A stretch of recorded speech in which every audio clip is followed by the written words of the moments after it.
Welcome to the Imperfect Dads Podcast. This is your host, Devin. We believe dads care deeply about their family and kids, but they don't always have a space to discuss what their life looks like. Our podcast is a space for dads to discuss the ups and downs of fatherhood and how they feel like they're holding it together or how they're not. Thank you for joining us for this episode. This podcast is part of the Never a Face Network. Make sure to follow them on Instagram or go to the website neverafacenetwork.com. On this episode, we have a musician, James Hall. James has played in bands such as The Pleasure Club and The Ladies of. James shares stories about growing up in Nashville, living in New Orleans, life on the road, ego and creativity, channeling a room when you're recording, having an adult son, his son being a good kid, and lots of stories from his life. And also just like one more thing. Dad, just start the episode. Oh, my bad. So I went to Belmont and studied like music business, music production and stuff. And I remember the first time of like helping someone with vocals and realizing you need to put reverb in the microphone because you never hear just your dry vocals whenever you sing, because you always hear the room, you always hear other stuff. And like that was an interesting thing to learn of like, you have to add some reverb because like there's never a moment in which you talk and your vocals die like right here in front of you. Wow. So I tend to favor a lot of dry recordings. Okay. And so, but I also, I've probably been through every trend imaginable. I mean, I remember going down to Lower Broad in search of a bolo tie. So like, yeah, I've been through it all, right? I've been out to 100 Oaks Mall in search of parachute pants. There you go. Oh, dude, 100 Oaks Mall, that's a throwback. That's like, whenever I went to Belmont in 2006, I think 100 Oaks Mall was still there, but Vandy like bought it, turned it into a medical center and all, which is probably a better use. My mom says it's the site of her doctor's appointments now. It is. And she's a former employee of Vanderbilt. She went back to college in 1985 after being a nurse and majored in computer science, and then worked happily until her 78th year and at Vanderbilt in biomedical research and statistics. So, dude, that's awesome. Yeah, it was good. Very, very, very happy for her that she found that. Because I think that St. Thomas, where she was working, the shifts are kind of brutal. Nursing shift, if you're doing a 12-hour shift 3 days a week or two, even part-time, it's just kind of rough. It is. And after a while, it is kind of like, is this supposed to be sustainable? Because like, I'm missing out on my children's growing up. Yeah, basically. Yeah, my brother just learned to walk. It's like, oh, sorry, I have to go in at midnight. That's right. What's your favorite genre of music to play? If you've like kind of experienced it all, played it all, what's your like, if right now, it's a very big question at the same time. What's like your go-to genre of music if you could play a show? So most people associate me with rock music and alternative rock, I guess would be the thing. And the particular band that I am working with out of Alabama, we've distilled it down to rock and roll. And the reason that we're able to do that is because we understand that we all have all of the necessary training in indie and alternative rock. However, we're all pushing 60. So we're kind of classic rock. And that's what, but people say, is y'all classic rock? It's like, well, we still got elements of our Run DMC in there. We've got a bunch of different things going on. Yeah. So to distill it down to what I'm perhaps most easily known for is rock music or rock and roll. However, to stay interested in it has meant that I've had to kind of delve into a lot of different things. I remember going down to The Great Escape in 1990 after I'd left one of the earliest on record rock bands, Marry My Hope, and getting Mardi Gras Indian music and being able to put vinyl on and listen to it on headphones like this in the store. Yeah. And I remember kind of thinking to myself that this is the sort of music that I am glad exists, even if it's probably pretty doggone hard to kind of proliferate and market and make it a number one. Yeah. But that's music that stayed interesting to me, and it has elements of roots. It has elements of African. It has elements of blues and a bunch of different things to it. Okay, maybe roots, because it's largely tambourines, congas, beer bottles and whatever else is happening in the bar while they're going in the chants. But I found that stuff to be encouraging to me because it means that people aren't doing music solely for recognition. Hmm. Yeah. To me, the best thing about music would be to me, my hope always, whenever I recorded a session or something like that, was just to capture the energy in the room. It wasn't so much like, how can I sell this later? How can I use this to propel me in something? I even freaking Different sell area of music the at all brain. anymore. It is. Well, that's So just a just different area of the brain. It is. So like I did some recording classes in like Ocean Way and RCA Studio B. And it's more just like, how do I capture this room? Because there's magic in this room. And like I feel like if you focus on that, then the promotion, all that will come naturally with it. Yeah. Or So hopefully. in early March of 1993, uh, I went into RCA Studio B Hmm. with Brian Harden. We think we were able to get 12-hour shifts for $300, Dude. and so that was. Did we do it? We may have even actually gone a 24-hour shift too as well sometimes because that's how when you're still in your 20s, it's kind of how you You live. can do that. Yeah.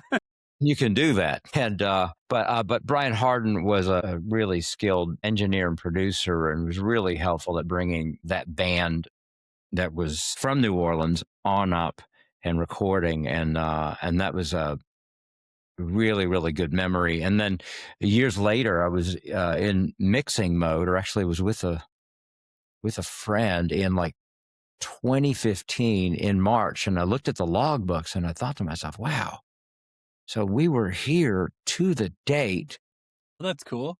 uh, uh, 23 years ago or 22 Yeah. years ago.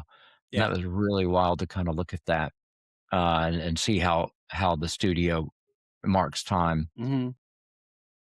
And of course, it had had a considerable makeover. Kind of the Yeah. theme in 1993 was kind of like a Kenny Rogers bordello. In in in 2015, it had modernized considerably by Yeah. that point. Yep. Nope. I don't remember when Belmont. I don't think they bought the studio. I mean, they started doing where you taught classes out of it. So I mean, Oh yeah, I good session remember. there. Yeah, I know they had. I mean, you could record digitally there. I mean, as opposed to just a tape. So you have to upgrade some stuff to be able to do that. So Oh yeah. Yeah. No, and in 1993, we were on 2-inch tape. yeah, that's so cool though. And I think that we were blended to analog and digital by the Yeah, time we returned there. yeah, probably. Are Yeah. you? I'm a definite believer of like a room has like a ghost to it to some extent. Like a guitar can have a ghost to it, and you're trying to get in tune with like the energy of a room or an instrument, so you can like bring a story to life. Are you that type of? I don't want to say spiritual because I don't think it's spiritual, but like that almost like cosmic element to it. I was looking for a home in 2020 Hmm. and kind of like the last bit of 2020 and then right on through fall 2021. And so if you remember coming out of COVID, uh, I don't know how crazy real estate went for you, but Pretty crazy. in Pretty crazy. Yeah. Nashville, and so Yeah. nothing made any sense, Hmm. and the interest rates were low, and so people kind of had the illusion of free money until then they had to start making payments. But I must have looked at 90 properties, Okay. and and I remember seeing this property online that I am currently in the care of, and arriving at it, and the general sense was that there's a lot more value to this home than what was being asked or perceived. And having had some experience in New Orleans with older homes, Hmm. and knew about what to expect in the build out, flooring and walls, and it's four-sided brick. But this home was bought new by the guy that sold it to me in 1965. Hmm. And that's kind of a rare occurrence in ultra mobile Atlanta area. And I'm in Kennesaw proper. Okay. So to actually find a home that had a single owner that was this old, that was pushing 60 years old, 70 years Hmm. old, was really remarkable. And it is true that getting to know the family that lived here, Linda and Ray and Kevin. It's certainly there's life and a lot of years that's Yeah. happened here. This room is an enclosed carport, and it was built Yeah. it was enclosed in 1970. And the reason I know this is because Linda said, well, I had my graduation party there. I graduated that year. Yeah. So I think that there is certainly life that we put into the things that we love, even if they're things, quote unquote, there's certainly a thing that we can pay into it. And I think that in a manner of speaking, an instrument and a room can carry the same kind of thing too. Yep. It really can. Yeah. I think And so. family dynamic too as well. It's so I haven't visited the home that I was in Harris County, Houston, Texas, um, since we left there in probably 1975.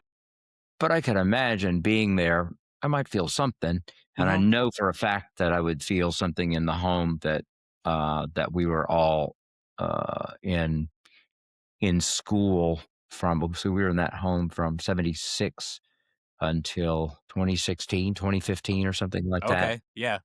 in Nashville. At least my mom and dad were. Okay. Yeah.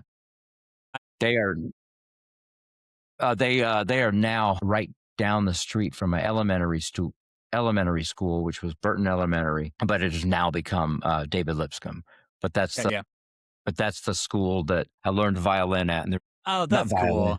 That's And cool. there's a xylophone. I learned xylophone at Nice. that, and there's a Cool. xylophone on the wall right over. Yeah. Nice. Yeah. We moved out of Nashville in 2024. But the house we moved from, I mean, I have 3 kids. That was the house we brought 2 of our kids home to. So, like, I can't look at that house and not remember the moment of, taking a picture at the bottom of the steps with the kid in the car seat, the exhaustion already on my face. So, no, I Yeah, think driving by that home, I don't know if the walls hold that energy to it, but I know I yeah. hold that energy every time I look at that Without a house. doubt. Oh, yeah, and same with New Orleans. So, Yeah. brought my home to a home over in, uh, kind of the Memorial Hospital area of New Orleans. It's kinda uptown near Broad and, Napoleon, and I know that even though we were going back there after Hurricane Katrina, there was certainly the memories ongoing there, the ripple out effect of life having lived there. So, no, I definitely feel that. Yeah. Totally. How many kids do you have, or like ages and all that stuff? So, I have, one son who is, 29. He just turned 29. And, if I'd known how, how good of a kid he is, I would have had 10. Seriously? Yeah, yeah. What's he do that makes him like a good kid, or like does his good manner, just good person? Just a good person, just sweet Yeah, natured yeah. and kind and I mean, and don't get me wrong, he's self-absorbed now. He's out living his life. He's He's 29, 29. living in Los Angeles, California, but Yeah. I do remember his sweet and really caring nature, and I think that he helped change me. Mhm. Uh, you know, 29 years ago, I remember marveling with uh, his mom, my wife at that time, out like that, just letting us like leave the hospital with him because it was seemed like such an odd concept bringing a child at your Mhm. own home, Yep. and I can only wish that for the people that I meet because we can carry no small amount of expertise for our own lives, but when it comes to having children and raising children, we end up with virtually the same prospects that our own mothers and fathers had, which is absolute rank amateurhood. Mhm. Yep. And so, it's like when people complain about, sometimes educators will complain about parents and stuff like that. It's like, oh yeah, unlicensed parents. Yeah, it's a thing. That's right. And they I laugh mean, because because it's it's like, true look, though. we're all unlicensed. Yeah, you don't know what you're doing, and like you're just hoping. Like I'll never forget. Like with our firstborn, my wife sent me down to the car to get the car seat out of the base or whatever, and I didn't remember how to take the car seat out of the base. So I'm sitting there sleep deprived, Googling on my phone, how do I do this, trying to find the right YouTube video. And I'm like, this is probably how the rest of the moments of parenting are going to go. I show up and I go, turns out I don't know what I'm doing here. That's So right. let's find some resources. It's good, and humility is good for us too as well. Humility is terrible for the ego, but it's It really is. good for the soul. It always surprises me, like whenever if you like talk to someone who's a parent and their ego is still their pride is still up here. Because I'm like, don't you have a kid? Don't you have a That's smaller version of yourself at home destroying your ego every hour? Who are you? yes, that's a great way of putting it, and I think that I've also worded it that people don't have children because they need respect and dignity. They have children because they've been entrusted with so very much dignity and respect that they could stand to lose a They little bit could be over the knocked down a couple lifespan, the pegs. teenager years. Dude, am not looking. My kids are only like my two oldest are about to be 10 and 8, like in the next month, and then I have a son who's 4. And the thought of having two teenage daughters, like, can I come live with you, like for about 3 years? Is that okay? I'm just gonna go. It will be really, really good for you to. I had a friend who was talking about being in school Mhm. up in Indiana. I think it's DuPont. Is it DuPont up in it? I'm not sure. I'm from Indiana, but I'm not familiar with DuPont. Yeah, it's a private college. But Okay. he talked about being up there, and they had allowed. I guess the school had allowed him to bring his Jack Russell Terrier up there. To get the Yeah. Jack Russell Terrier out there, or pug, or something like that, leaping through the snow. Yeah. But then after a while, he just sees this. This dog's getting cold. So what does he do? He picks the dog up by his scruff, puts him in his coat, and zips up his coat. And I said, parenthood will fuck you up in beautiful, beautiful ways. Yeah. Yeah. And he's Well, like, but I'm not a parent. It's like, no, it's already happening. it's It's already already happening. started happening. We start doing for our little ones what they can't quite yet do for themselves. And that actually enriches our lives. It Think enriches our. my wife told me, which I think it seems very true, until like we got pregnant and she, I mean, like carrying a kid for 9 months, birthing a kid, breastfeeding is such a massive sacrifice of your body and time and mental space. And she was just like, I didn't understand what sacrifice meant, what's real sacrifice meant, like until you have a kid where you're like, oh no, literally, I will do whatever. I'll be sleep deprived. I'll give you the money. I'll do whatever to hope that you have some form of a life that you want to live. And you Mm. can't really understand that until you hold your kid. That's yeah. Well, I'll put it this way. I think that if there's areas of the brain that need to process both carrying safely for 9 months the child, Yes. and then also to let go and to deprogram the autonomic crying response. So, and then also how many times were keys dropped? How many times were batteries run down because the headlights were left on? So there's a number Yep. of those kind of things that in the childbearing and rearing process that happens. But it is comforting to note that you do get it all back. Hmm. And so the mind space and the preoccupation will become our wives again. Yeah. Yep. Uh, so that's good to know. And then also just like, so I'm 58 now, just turned 58, Hmm. and I start thinking about like how rigid and judgmental I was when we were in the birthing years and all of that stuff. And so, when it comes to being a family and being in Hurricane Katrina, there was just so much stuff that I really, really, truly needed to let go of, Hmm. but I didn't really take that message personally until catastrophic loss happened. Yeah. Yep. I don't think And you it, can know how tight your hands are holding on to something until a tragedy or something like that, which I freaking hate that that's what it takes to break your ego. But yeah, you don't know what you've put your identity in until it starts to be taken away from. yes. And so that was incredibly helpful for me. In fact, it kind of gave me permission to continue working in music, creating music and making records because when I took a look around at the level of dependency that I'd created, the level of dependency that I had on others, and how much power I was giving away to what I perceived other people were thinking of me, man, there's a lot of energy spent in areas that I wouldn't dream of Hmm. investing in now. Yep. And that's some of where I learned to get better. And so I understand that you can lose everything on one hand and nothing of consequence on the other. And those two circumstances can happen at the same time.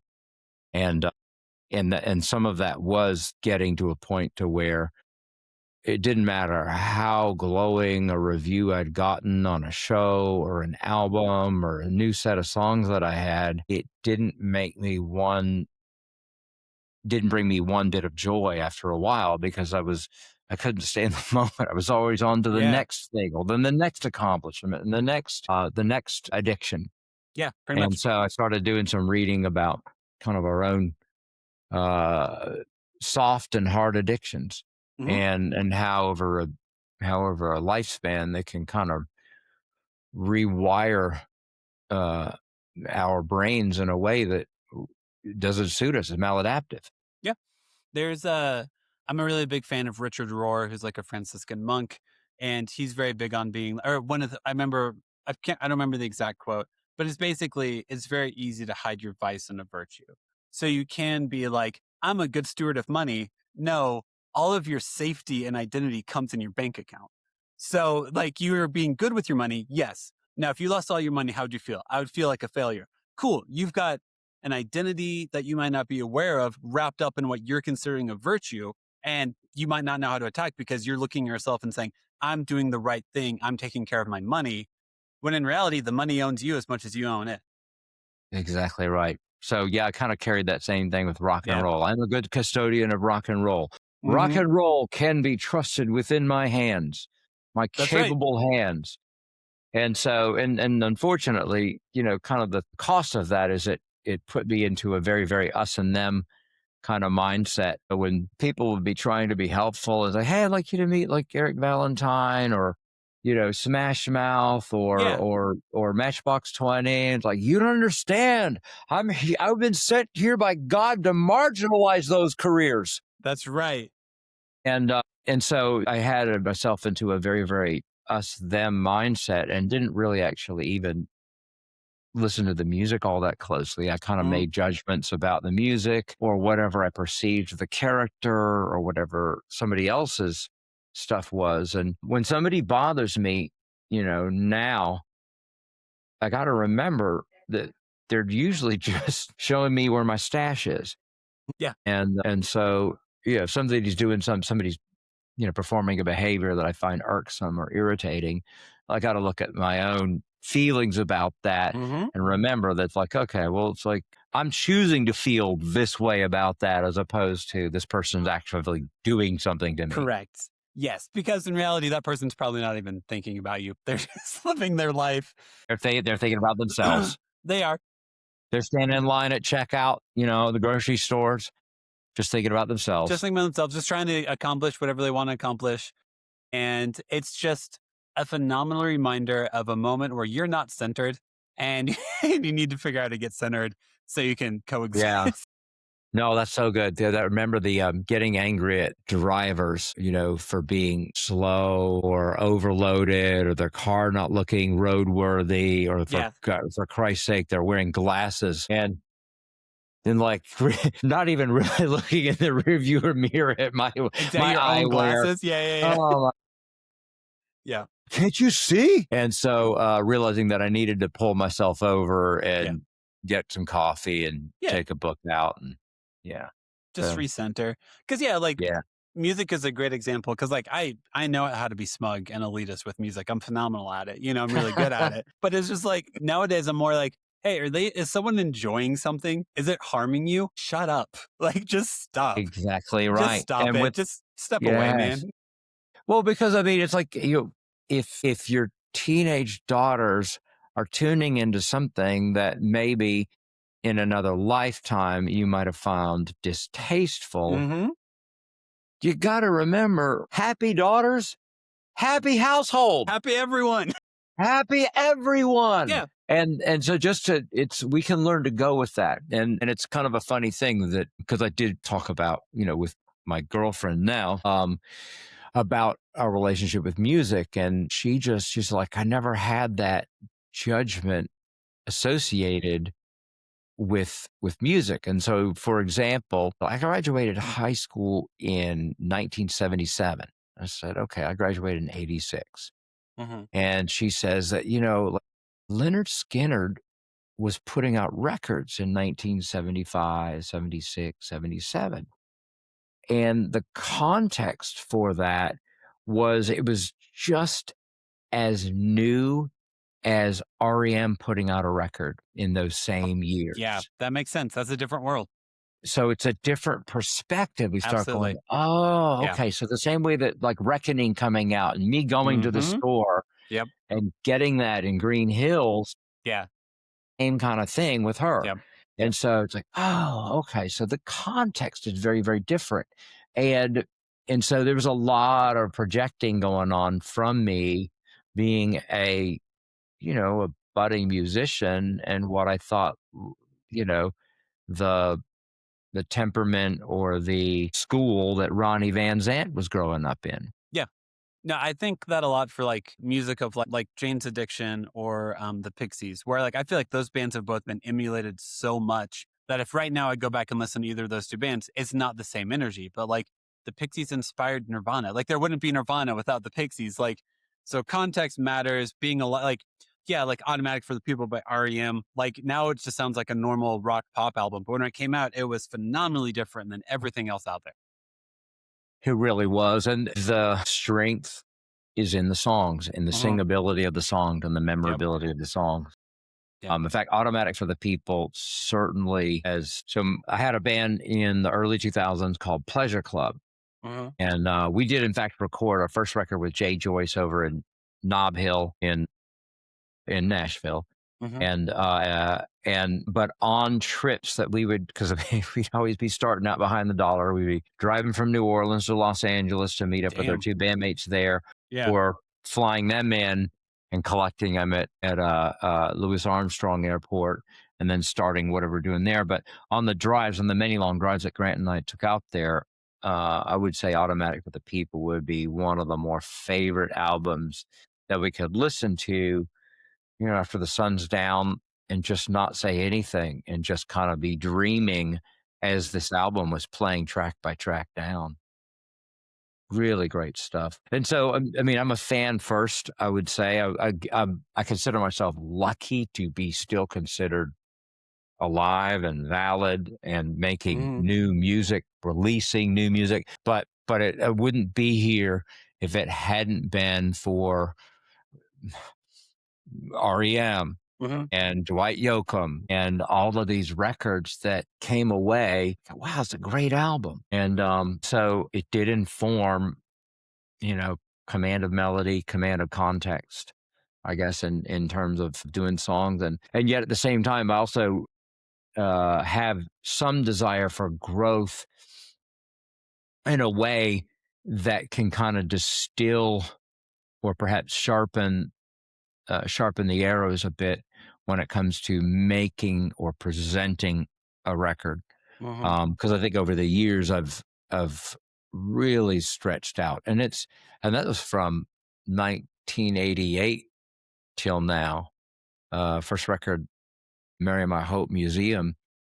I mean, it's all over the place. It's got elements of folk on it. It's got elements of blues on it. It's got elements Yeah. of prog rock on it. It's got elements of acoustic stuff on it. It's got some glam rock kind of sounding stuff, Nice. some punk rock kind of stuff. Well, but then the older I got, the more all of it seemed to make sense. But I also think that there is a wisdom to paring down the uh strongest vision and keeping it fairly simple too as well. I think that there's some merit to that, especially if you're trying to release music that you hope will garner a following.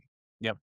I mean, like, it's nowadays, like, I remember growing up and listening to bands and be like, Pearl Jam, you can only do alternative music. That's all you can do.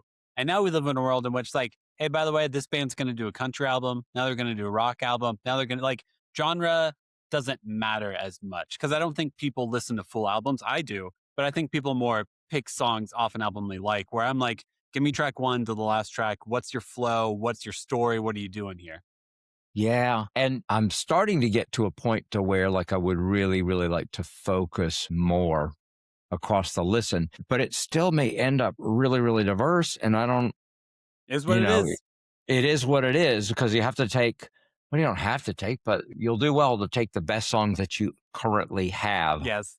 and present those. The Yeah. stuff that's like, oh, wow, it's catchy. And it doesn't matter how long or short it takes, I don't Hmm. think. So I started collaborating in a really, really meaningful way uh, around 2007. Yeah, I'd done it before, but it was not really something I got vested in. At this point in time right now, working collaboratively is really the most rewarding way for me to work. Well, for me, if I work with somebody else, that means I get to borrow their skill set for a Hmm. short time. If I work with somebody else, it means that we're bringing a song across the finish line together Yeah. in usually a more timely manner. And so even though I've written a lot of music alone and a lot of songs alone, I tend to favor the stuff that I worked on with somebody else because it didn't come entirely from me. And that offers, I think, needed perspective, especially for me being a singer and a creative. Yeah.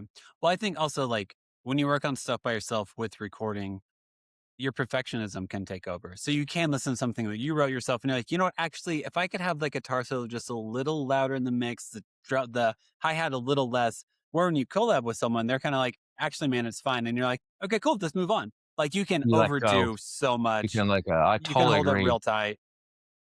I totally agree. And that's uh, the amusement park of the ego. Hmm. So, Very much so. or the fun house of the ego. I can go further with it there, which is fun house of the ego is great. But if you like start looking at the management of the carnival that you're going to, and you start seeing the carny and some of Yeah. the Work workers there, conditions. how Yes. they treat the animals there, and you're sitting in that fun house 11, 12 minutes and you're ready to get the fuck out. So you understand that sometimes locating the mirrors, discerning the mirrors from the doors can also be kind of difficult too there. So yeah, that's not a good place to be. And also, how do I know when I'm in the funhouse of the ego is when I want the song to be any good. That makes sense. Yeah. Yeah. Yeah. There Yep. it is. Yep. Most rapid way to consummate the process. Yep. Well, I mean, I always try to be aware of whenever I walk into a room, what validation am I looking for? I mean, my validation should come from within. It should come from like, hey, I belong, I'm blah, blah, blah. Whenever I walk into a room and I'm like, I want these people to like me, then I've given kind of what you're saying earlier, then I've given a power to the room that room didn't even ask for. And usually don't realize that until it's too late. And you try to be better Yeah. next time. Yeah. No, I was telling my brother that uh I was telling him at some point somebody cornered me and said, "None of your goddamn business what anybody else thinks about you." What? It's like you can't control that shit anyways. I don't You know who the can't. fuck you think you are. You know, Yeah.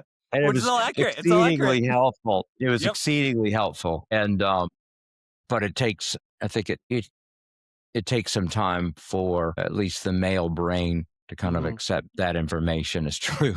It does. I mean, because you're assuming like my assumption in those moments is my actions will make a difference here. And it's better if like they matter, but it's more important to realize like, hey, you might be trying to control something you never had the right to control. You don't have the ability to control. And even if you control it for a little bit, you're not going to control it forever. So how about No, you and it's just get comfortable with what you are, because that's going to help you a hell of a lot more than controlling every variable and every factor in a room. I squeeze the life out of it, and Yep. neither of us are licensed.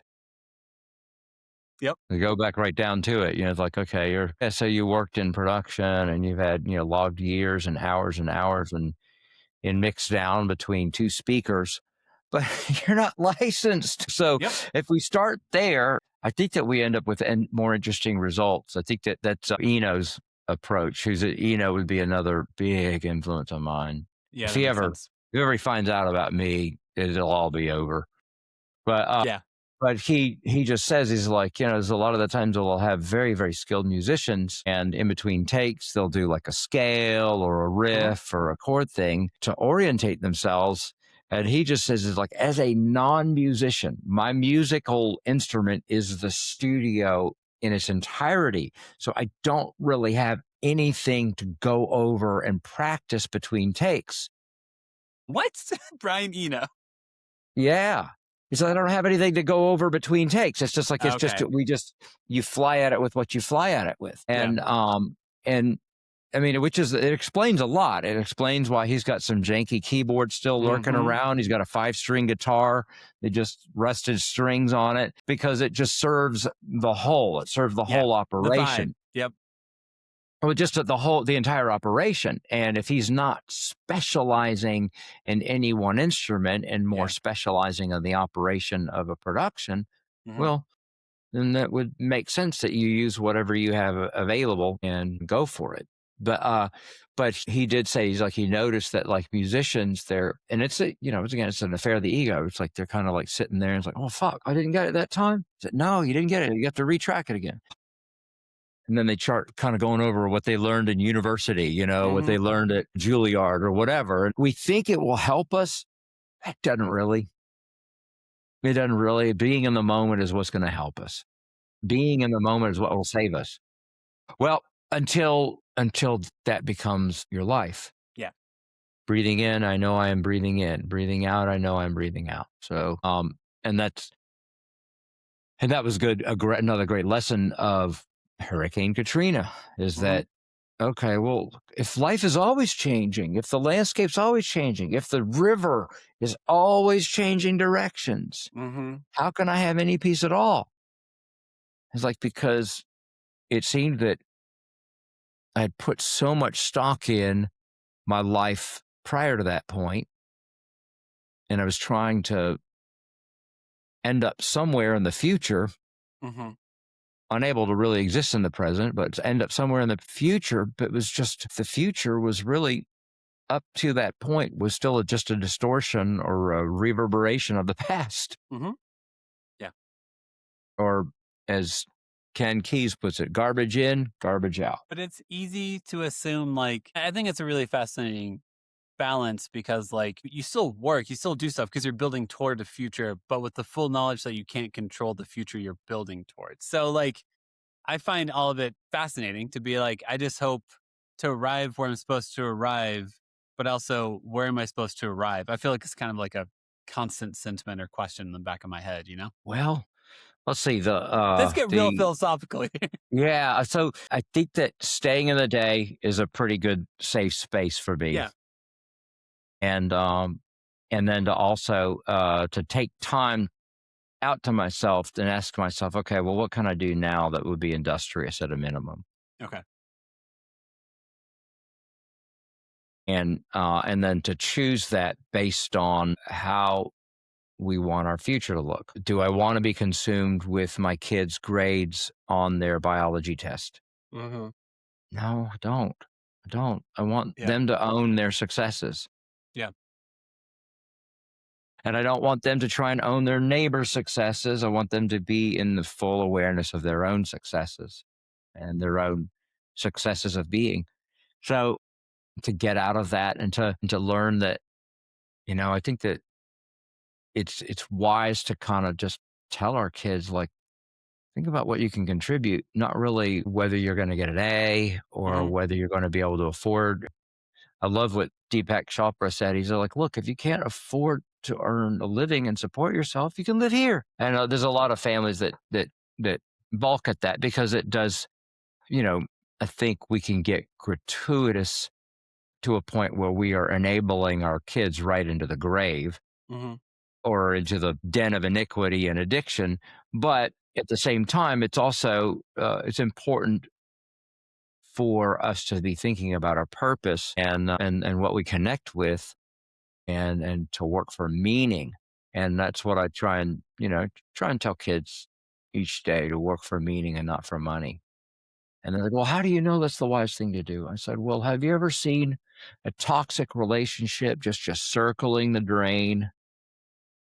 Think about that, like a toxic relationship. It's just going square dancing and it's just circling the drain. Hmm. Like, yeah, I've seen that shit before. I've even experienced that before. I say, okay, well, what amount of money could you throw at it and everything will be kumbaya? Not. And they'd be like, it's like, there's no way you're going to make that right with money. I said, so Hmm. money, in spite of my respect for it, does have its limits. Hmm. Yes, it does. Yep. It's nice. It's nice to have money. I'm not gonna act like it's not. It I help. love it. It covers some sins. I love it. And it's, well, put it this way, it can allow us to stretch out a bit when we get older and our bodies are not springing back quite like they did. Yes. And so, but I also think that it's like, so my brother years ago, through my father, sent a book called Handbook for Higher Consciousness, written by Ken Keyes, Jr. And he talks about he words it as security, power, and prestige, I guess, or power, security, and sensation as being the lower consciousness addictions. Okay. And those are the things that keep us generally or genuinely stuck. And it was kind of one of the first or earlier reads where I realized that having security, not inherently a bad thing, having sensation, enjoyment, and then having some degree of power, empowerment, those aren't really bad things in and of themselves. But the degree to which I was willing to make them my God, Yep. well, A little okay, different. that's because a little different. So yeah, so the song idea is, there's nothing wrong with pleasure. I had a band called Pleasure Club. There's nothing wrong with pleasure, but keeping it showing up at my front door 9 a.m. every day without end, there might be a problem with A little that bit of problem. A little bit of problem. because I get attached to getting that reward, getting Yeah. that dopamine hit every time. It's like, Yep. okay. Yeah. So that's where I can grow. That's the opportunity to grow. Yeah. That makes sense. It is. Yeah. No, I'm with you. Comfort is the most dangerous thing ever because it's nice to have comfort. It's very nice to be comfortable, but also it's a double edged sword. Then I'm not willing to do things because I'm like, but I'm comfortable. Why would I change things up because I'm comfortable? Why would I I don't think grow? I don't think the world exists for me to be comfortable. I think American culture wants to tell me it exists for me to be comfortable, but I don't Yeah. see that leading to a life that I'm proud that I lived. Yeah. No, I think that it has been put by a workmate that well, I've kind of put it. If there is a God, he probably doesn't care all that much as much about my comfort as he does about my character development. Yeah, pretty much. Oh, They're where was not. that? It's What because chapter is they're that? not. Well, this is my son when he was still pretty small. Okay. And that's a wise photograph that I guess we just had maybe more cameras around then because it wasn't a cell phone. It was Mhm. Was it like a before they disposable started guy putting. you had to go to get developed? Yeah, Yeah, yeah. but he'd come out and we heard it. It's like, okay, he's not asleep. Was he in his bedroom playing a trumpet? He had not gone to bed like we planned. He could still get out of his. I don't know if he could get out of his crib or because he was 2, so maybe he was Yeah. in a big boy bed then. But anyway, still in diapers. But he was creeping out and to the front porch, and we heard it, and like, cause it's already blowing horn. Sure enough, so he played in marching band for all the years of high school. Mhm. So consequently, his chops are better than his dad's. But that is his dad's trumpet, which I still got. So That's awesome. Is your yeah, son pretty musical or creative? he is. He is Cool. both, and so he is listening to it. And so I was listening to an interesting podcast today with the founder of Snapchat, Okay. and and he was talking about his years growing up, and his parents, wouldn't let him watch TV, but they let him Mhm. read whatever. Cool. Yeah, yeah. And then now this CEO is now's got 4 sons of his own. Yeah. So his perspective about all of that stuff is really interesting because he's like, wow, God, in the days of AI, I mean, God, creativity is like the last sacred frontier. Yeah. So, so you kind of wonder what the narrative is from him as a dad. Okay, well, yeah, yeah, yeah, you could do whatever you want, but no AI, or Yeah, yeah. whatever the thing is. But it was an interesting hearing about him starting his first businesses, Hmm. and he was at Stanford, Sure. and then leaving college early when he was starting to get Snapchat, that image messaging platform off the ground. And also him the reason he went back to school and got his degree is because he didn't want to have to answer to his sons like, well, what about you, Oh, dad? yeah, yeah, yeah. So Yeah. he's like, oh, You he dropped out of completed his college. coursework. You dropped out. You did okay. Yeah. Um, and I think that he saw a point to reaching completion. For me, I get it. Although I know that uh, formal education was a struggle. I was in at Western Kentucky University up in Bowling Green for 2 semesters in 1986 and 87. Um, and that was a couple of things. Is that I didn't have a whole lot of bandwidth for what's possible. 'Cause I was young, and then I'll say this as people ask, well, what about music? And I say, well, music is the lens through which I can look at, understand, and love the world. And that would include a lot of subjects that I didn't really have any bandwidth for years and years ago. But as we get older, we learn like, wow, that's in the economics department. Yeah, that's in the economics department. Yeah. Wow, holy shit, that's some good stuff. Yeah. Yep. Yep. I agree. It's you get older and you're like, wait, this was here the whole time? It's kind of what it This was here feels the whole like. time. This was here Yes, the they whole had that time. building. Yeah, there's an economics building on the Western Kentucky University campus. Yeah. You didn't know it? No, Yeah. They I've have never seen it. whole majors based around that building. Oh yeah, totally.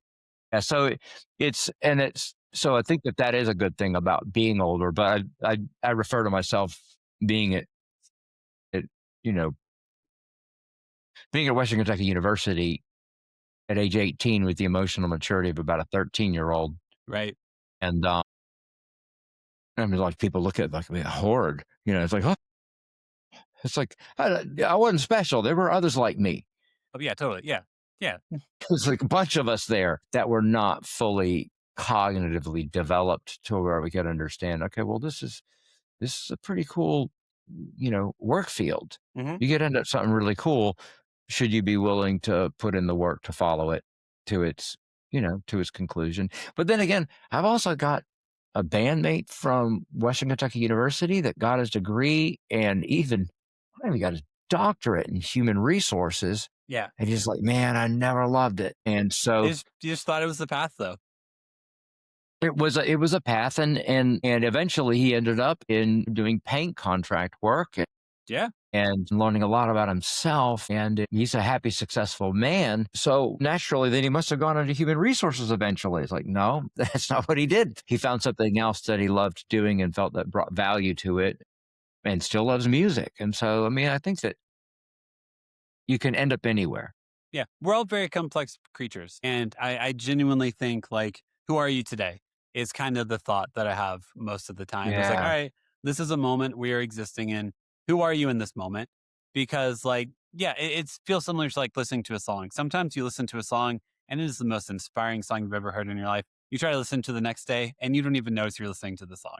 So I Yeah. think there's just cosmically, whatever, there's so much at work of like, yeah, today you love this. Tomorrow you might not even notice, remember that you did it. So just try to, what is the moment you're in currently and how do you live into it? That's kind of Yeah. my hope or what I'm hoping to achieve. I'm not very good at it for the most part. Yeah.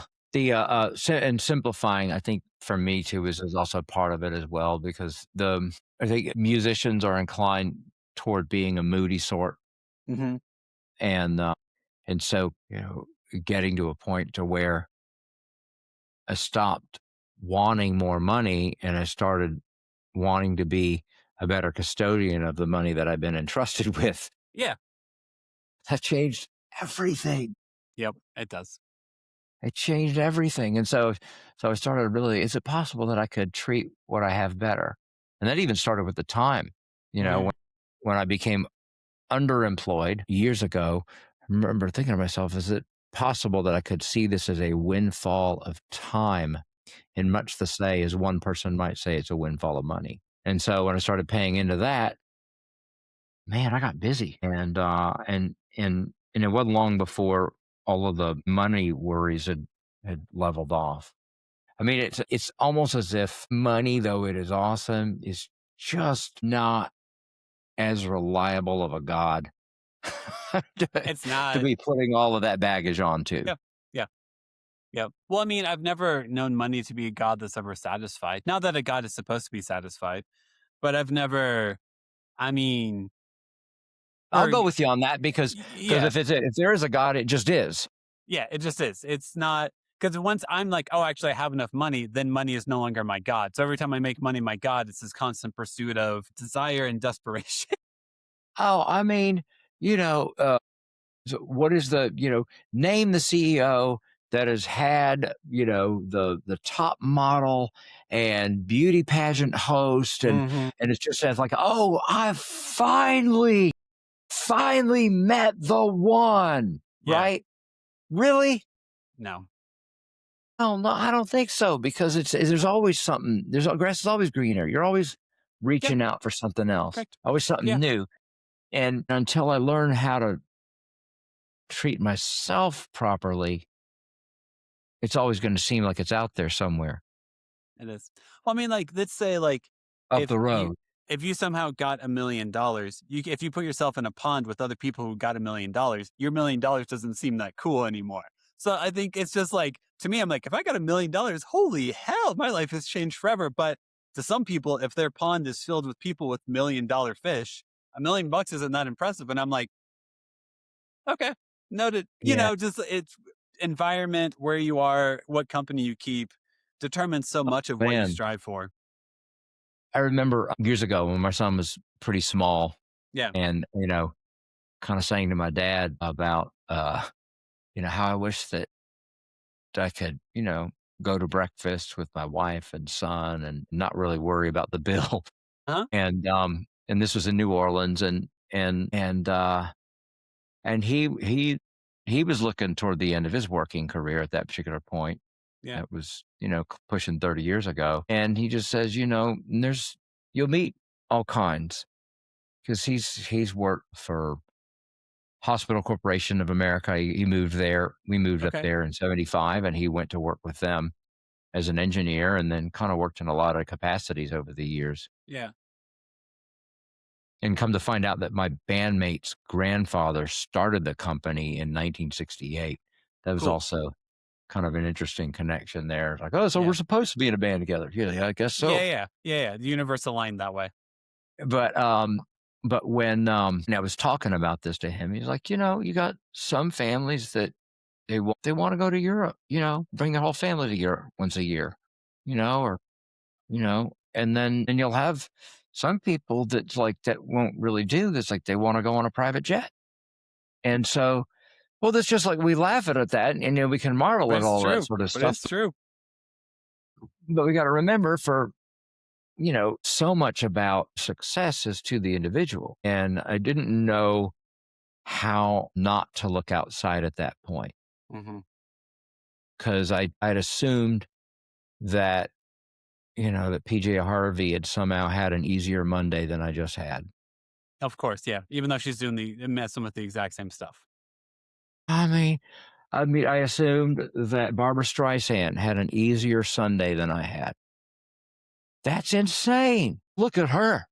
It's like, and I know that certain, people around me that's like, well, she probably did. She's rich or something, Yeah. But human beings, they're stuck in their bodies and can either be thankful for what they have or not. And I really, really appreciated that my dad was candid enough to share. It's like, yeah, you meet all types. It's like because he worked at HCA and that was a good career for him. Hmm. Yet at the same time, he knew that there were people there that he'd seen come and go, and some people needed this and needed Hmm. that in order to feel that they're made whole. And he showed me really by example that he has a relationship with money Hmm. and my mom has a relationship with money, but that doesn't really define my own relationship with money. That's to It the doesn't. individual. It is, yes. And so, and it can influence and it can inform some of the stuff here, but really it's really for us to choose our own relationship with resources and money. Yep, it is. And I mean, that's, I think what I'll try to tell my kids as they get older is like, hey, there's going to be a day in which you stop living in the definitions I told you and create your own definitions. And the independence that comes from that is beautiful. And I'm here to be a guide. I'm here to tell you what didn't work for me. And hopefully you don't repeat mistakes that I made. But ultimately, at some point in time, you get older and you stop living off of the definitions you were handed and you create your own. Yeah. Yeah. Or the truths, Yeah, you know, truest definitions. Yeah. Yeah. But yeah. I'm gonna start wrapping down the episode. So Okay. how I end the episode is ask just kind of 5 fun, like, icebreakery questions. They're not rapid Okay. fire. You have time to think about them. Um, the first question is, do you remember if you had a backup name for your son? Like, did you almost name him a different name besides the name that you gave him? Yes. Leon. Like after Leon Helm? Actually, that would be Levon Levon, I'm Helm. sorry. Leon Yeah. Russell. That's what I meant to say. Uh, but yeah, Leon Russell or Leon Redbone. Mm-hmm. But we weren't really certain whether it was going to be a boy or a girl. And if it was going to be a girl, it was going to be Liv. And Okay. he ended up being a boy. So he's Liam. Okay. But that's an excellent question. But I remember having him as an infant in New Orleans and people called him Leon because Liam was such an uncommon name in Yeah. 1997. Yeah. Even with Oasis and everything? Even with Oasis, despite Oasis's Despite worldwide Oasis. conquest. Yeah. Like we had Liam Neeson and we had Liam and Noel. Yeah. So when I first heard Definitely Maybe, I remember thinking to myself very, very Yeah. critically. And of course, my band refers to a 92 version of me when I get grouchy. And It's awesome. well, it's just like, oh, we got the 1992 James Hall here. Do you know the time Uh, machine showed up? yeah, but but when that record came out and I remember listening to it, I remember thinking to myself, they're like, all this stuff sounds the same. All these songs Mhm. sound the same. And what really was happening was it was a very, very immature or set of ears about listening to a band that was basically buying their own artistic freedom. Yep. Yeah. And they did it fantastically, in my opinion. The same with Killers. Yeah. Their first record was very focused, very, very focused. And it gave them the ability to kind of stretch out and do Yes. stuff a bit differently. And so I think that I love that approach. I don't know if I can scale it, Mhm. maybe not. Maybe I'm too ADHD for all that. But, Probably. but it certainly would be like a goal that I would really like to aim for and to Yeah. see how I feel then. Yeah. you know but I do think that there is something to being able to buy your way into artistic freedom because you're creating a conversation with a given fan base, Yeah. That's however cool. large or small that ends up being. Yeah. That's awesome. Uh, So next question is, do you have a favorite TV or movie dad? Or one that, like, you think of? Like, first one that comes to mind. I mean, I remember, do you remember Fred McMurray? No, who's that? So he had a succession of films with Disney and a bunch of other major companies Yeah. way back when. But I remember gave some pretty moving performances as a scout leader in a film called Follow Me Boys. And he was able to work with some pretty tough case kids. Mhm. And I remember seeing that. I think I remember my dad having brought me and my brother to see that down at Surratt. Yeah. Surratt? Surratt's at Vanderbilt. He brought us Okay. down to the David Lipscomb Theater, wherever that Okay. Yeah. is. I used to show films down there, and we for like $1 or something like that. So we go That's up cool. there and watch that. And so that would be a good one. And I'm trying to think of other. Kurt Russell, by the way, Kurt Russell was in that movie. I just Googled it. Kurt Russell was in A very that. young Kurt Very, Russell. very How young. about Oh that? my gosh. Yeah, that was like 1966. I just Googled it and I was like, that is a very young Kurt Russell. Follow me, Oh boys. my God. Yeah. So, that's a good movie. That's a good watch. Okay. Now, I don't know if anything else that really stands out. That works. You can stick with that one. That's a good answer. Yeah. Just and those kind of films are moving because you know that certain kids, I think, you know, you got one kid whose dad's a drunk, Yeah. and this kid's like, man, I just know that I don't want to be around my dad all the time, and Hmm. yeah, I'm glad that they covered that stuff because I think it's very real. It is. Um, Family tree of mental illness and addiction used to make me really, really angry Hmm. until I realized that it actually makes me really, really human. Yep. So I got something in common with everybody walking the Yeah. planet. Yeah. Totally. Next question. You might not have had one. Did you ever have a go-to replacement curse word? Like whenever your son was younger, you stub your toe in the house. Did you have something you would say instead of the curse word, or did you just say the curse word? I tried. I don't think I've got a good substitution. Oh yeah, for crying out loud. For That crying was out the loud. one. He imitated me, and that's how I remember it. Awesome. Because he'd hear me go like, and he's like, crying out From loud. the other room. Because it would be perhaps having been to Britain more times than I could count. I remember, fuck's sake would Yeah. Yeah. be very easy to come out. But yeah, when you got small kids and you don't want Yeah. them repeating and parroting For everything. crying I out remember loud. telling my son, yeah, for crying out loud. And, and it would be at a point in time where I would like try and like will myself not to say it. Yeah. But Yeah. uh, but yeah, for crying out loud is one. And that one might have come from Gary Larson and the Far Side. I mean, I don't know where Yeah. for crying out loud. For crying out loud, Edna, you know, Yeah. something like that, you know. But yeah, that would be certainly one of them. And it's a funny thing because your kids will tell you. They'll tell you on it. And Yeah. and I think the other thing that we learn with kids is that even if you believe yourself to be an expert liar, your kids are still going to know the truth. Yes. Yes, they will.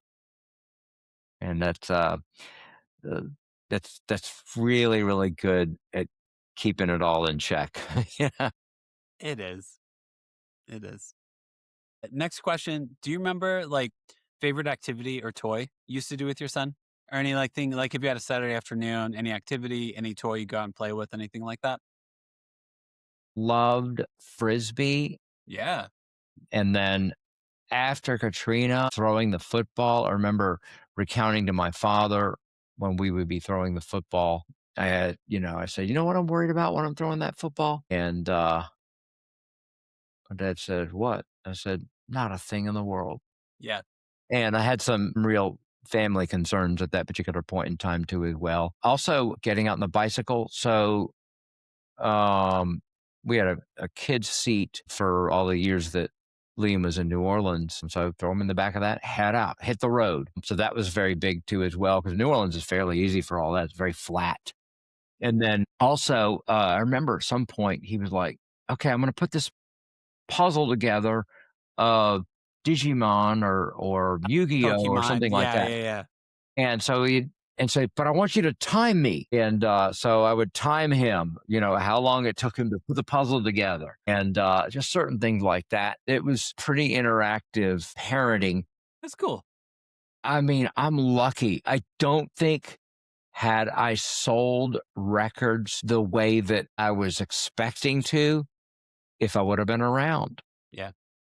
I got you. And Yeah, yeah. that would have been missed time invested. Yeah. Here's another thing. I remember entertaining for hours as he was learning how to roll over by stacking these multicolored cups, a stack of Mhm. multicolored cups that you only really have when your baby's like a Yes. baby. Yeah. And, but he would see the stack and he'd like roll over Yeah, yeah, to it, yeah. roll over to it, roll over to it. And then he'd get there and he'd get close enough and he'd swat them down. Mhm. And so I'd stack them up elsewhere. And then the challenge was to get from that part of the That's rug cool. to the Yep. other. So that was like the first time that we were interactively Mhm. playing and we weren't even using Yeah. communication, Yep. verbal communication. It was happening there. And so that was really good. And then That's cool. also, I mean, one of the things that my now ex-wife really put me to was reading to him every night, or it ended up being Sunday through Thursday nights. My son discovered that his dad reading to him at night was uncool his sophomore year of high school. Okay. I think Yeah. right around That's a that. And good he's like, run. That's a good run, though. I took my sweeps and left the casino. Like, all right, I'm I cashing mean, out. Enjoyed it while I man, did it. yes, yes, wave at security. Had a good run, didn't we, boys? I'm getting out of here. So no, that was really, really good. And That's cool. so consequently, and my girlfriend and I are at this point in time reading at night to each other. And so that's been That's really, cool. really good too. Well, I think it's just, it's good couples activity. It's a shared kind of responsibility. I think that it's also, God knows, like sometimes, like just, being on social media right before going to sleep or rolling. I remember Mhm. like being in 2020 and COVID and fear and while America was attacking itself or eating itself, I remember kind of like watching something on social media and there's like, I need to get to bed. I need to get some sleep. And then you shut the phone off and you roll over and you just kind of lie awake. Is this where we really are? Yep. Yep. Is this what America is? And Yeah. so I find that reading offers a better brainwave. It does. If there's a brainwave happening, it offers a better brainwave prior to sleep, Yeah, prior to resting proper. it does. And So then last question for you is, what was like your least favorite kids show or kids song when your son was younger? Do you remember like any TV shows, Teletubbies, anything like that, where like your son would want to watch it? You'd be like, this is awful. I hate this. Barney was pretty rough. That was pretty tough to take Yeah. because in my critical musician years, I had somehow tricked myself into believing that I had a really good BS detector and that this is just marketing for Judeo-Christian kids from Texas Sure. and Yeah. whatever, right? But it was still an influence Hmm. because the case that I toured America and Britain and Europe with, the case that held the guitar stands and the cables and the trumpet stand and some of the stuff that we would need auxiliary use of was purple, and we called it Barney. Stop it. Where is it? Have you seen that? It's like, no, no, no. That's in the me even out on the road. That's So, awesome. but yeah, but that would be like among them. But also, I know that like when I think about the all of the songs that I learned as Hmm. part of Barney's, you know, Texas. So I guess maybe I have a little disdain for it. It wasn't Houston, Texas. It wasn't East Texas. It was Central Texas. Central Texas. Who knows? Drive yourself crazy, why don't you? Yeah. So Central Texas programming. But I think that, when I think about all of the songs, clean up, everybody everywhere, Yeah. clean up, everybody do your share. And when I'm brushing my teeth and it's so much fun, I never let the water run. I mean, Still there. it's Still in your affected me. head. It's still Yep. there. It's still in my Yep. head. 20 And so years later. that's years later. And when you think about that, okay, well, so then what did all of the commercial jingles do for me? And they, Hmm. quite frankly, they did a lot because a lot of those were imitating catchy pop songs from 10, 20, 25 years prior to Hmm. their ad campaign in 1972. I'm pointing at a TV. But so when we think about, Continental Airlines, we really move our tail for you, so there's some genius, very brief composition going on in jingle writing. And so I got to recognize that some of that's was happening over the years too.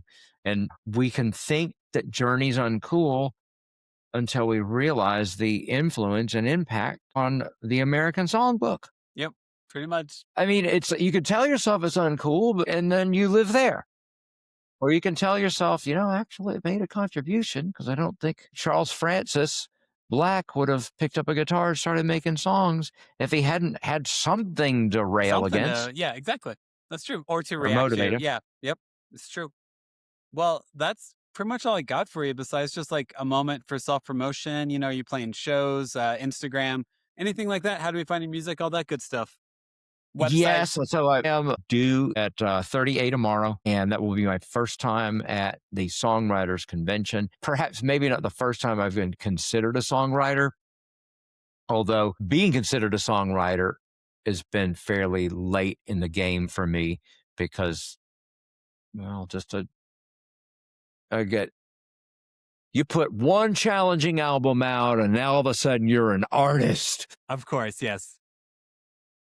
But you have one grouchy show and then you're a prima donna. Yeah. No, Yeah. but I think that perhaps as Georgia O'Keeffe herself said, that really the only thing that matters is returning to the work. Yeah. Fame, obscurity, disparity, health, recognition.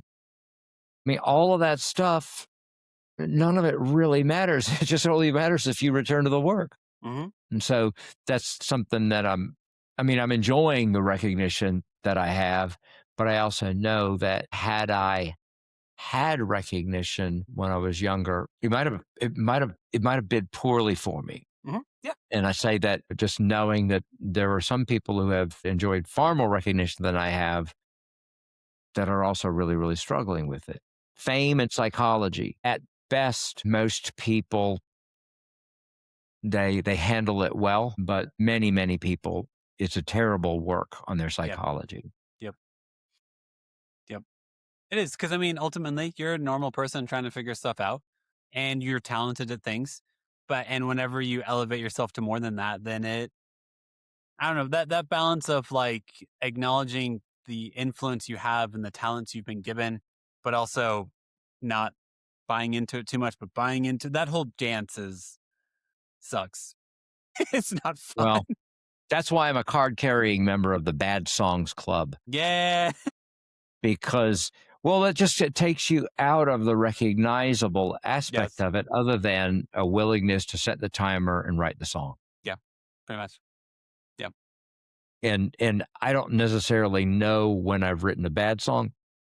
I also don't necessarily know when I've written a good song. You just knew you wrote the song. But just knew I wrote a song. I showed up. So, well, some of it's out of your control. It's like most of it is out of my control. Pretty much all of it. It's that God's in control of the quality business. I'm in control of the quantity. Yeah. And I think if we can get kind of there with it, we get out of that head trip of producing quality stuff. And if we knew what a joy it is to be industrious and purposeful, we wouldn't get consumed with whether what we're doing is considered quality or not.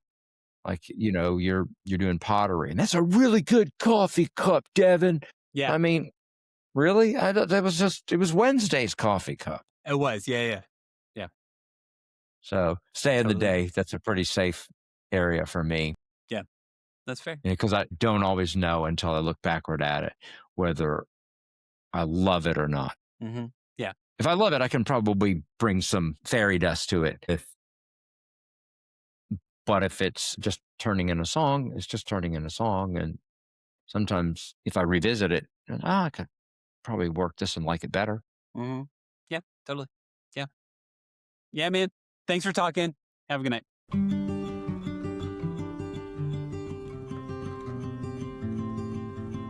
Thank you so much for listening to the episode. Make sure to follow us on Instagram, TikTok, and YouTube at the Imperfect Dads Podcast. And make sure to give us 5 stars wherever you listen to us. Music, editing, and production is all done by me. Make sure to tune in on Mondays and most Thursdays for new episodes. This podcast is part of the Never a Phase Network. Make sure to go to neveraphasenetwork.com to learn more about them.